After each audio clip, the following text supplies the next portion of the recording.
Action Research 1. This is video 1 and take about 97. The hard part is to get it under the 10 minutes and to get it where the dog is not barking, the phone is not ringing, or the doorbell is not ringing. So I'm saying all that just to tell you, if it doesn't look exactly perfect, just know that I've been trying really hard to get this to you, and although I'm going to provide you some links to some action research videos that have been done professionally, and this certainly is not one of those, I'm going to this trouble because I want us to be on the same page using the same vocabulary. I will be teaching Action 1, Research 1 and 2, and hopefully 3 and 4 will follow after that, so that regardless of who's teaching it, what you have in 1 is built. When you get to 2, you build back on what you've started in 1. And in 3, you add to what you've already done in your project for 1 and 2, etc., till you complete. So it's important that we are on the same page. So action research. It has 2 core components to the approach. Action research, which is about taking action based on research and then researching the action taken. You'll hear this idea of the cyclical nature of action research.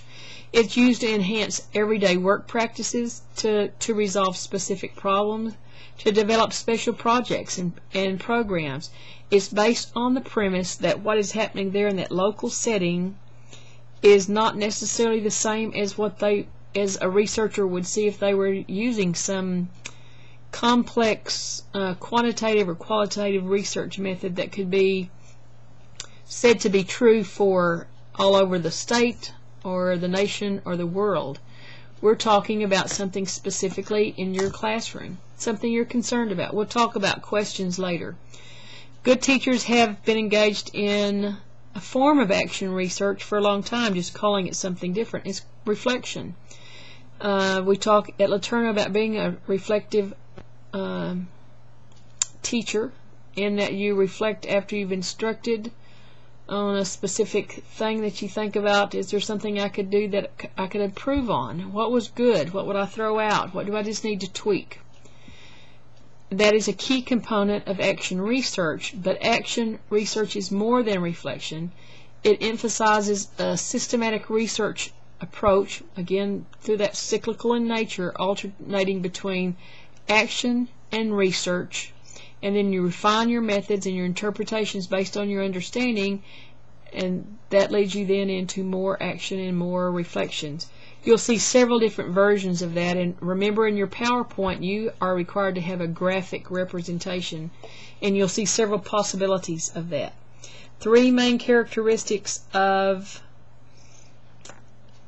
action research are these. 1, it's situated in a local context and focused on a local issue. 2, it's conducted by and for the practitioner, that's you incidentally, and the research results in an action or a change implemented by the practitioner, you, in the context, which is your school. We're going to use an example of Mr. Rodriguez that you'll hear about all through the videos that I'm doing, because it's an example that was offered to me in the text that I'm using to pull my information from for you.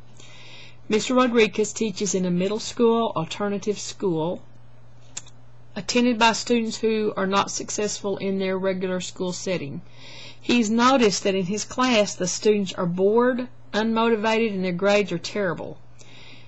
He's passionate, of course, about his subject of social studies, and he feels like it's really important that students learn about what he's trying to teach, that will make them more productive citizens, because they know how governments work and about geography and all those kind of things that fit under social studies.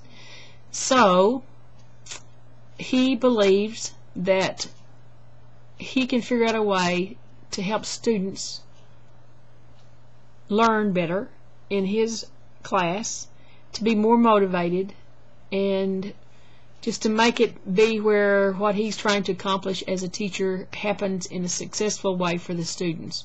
So there's characteristic 1. He's engaged in the process of reflection. He's identified a problem in his own context of practice, which is his classroom.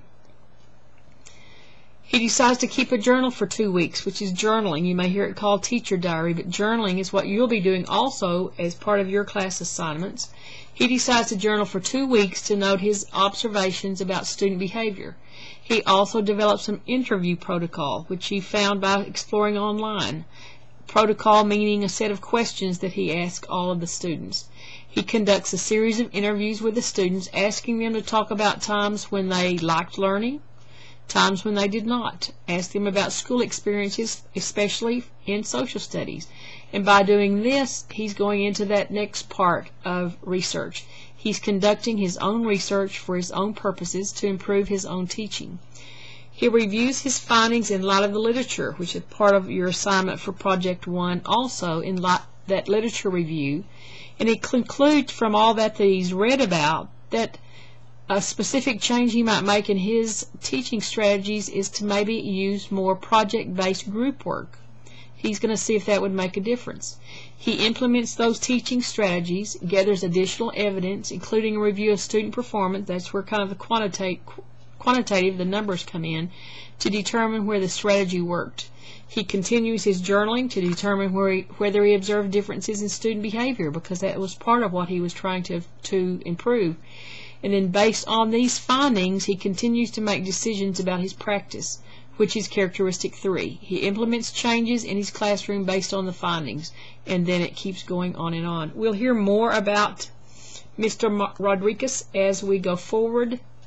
I'm going to stop now for that to be the start of action research for our particular class, so that we can fit in the 10 minutes. So we'll see action research video 2 in just a minute.